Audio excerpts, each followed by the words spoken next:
Guys, welcome back to our channel. It's me, Angelica, and kasama ko si Carol. Yo, what's up mga kalapasan yan? Today, chill lang tayo. Samahan nyo kami as we talk our journey at La Paz National High School.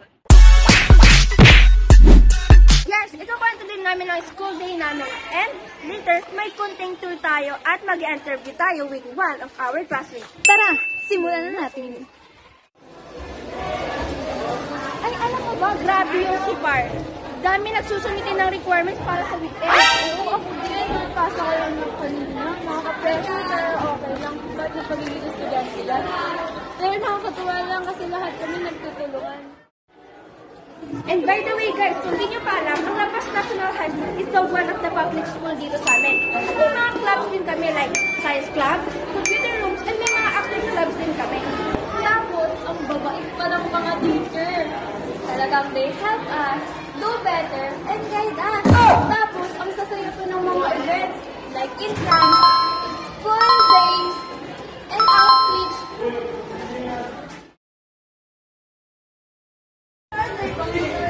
So guys, ngayon kasama namin ang one of our classmates para magbigay ng personal perspective. Hello, ganyan.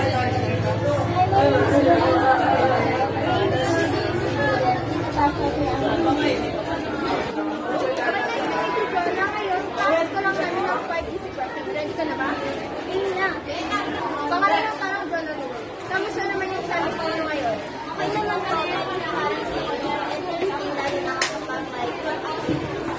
Pangatlong tanong, ano yung pinaka-favorite mong subject?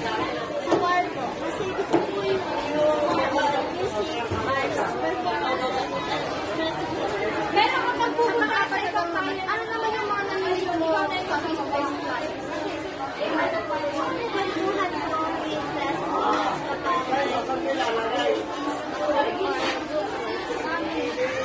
Okay, panglimang tanong, January 3, pinakalat.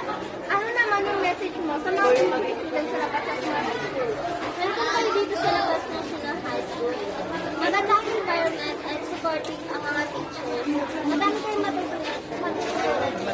Welcome your journey. Thank you for your... Thank you.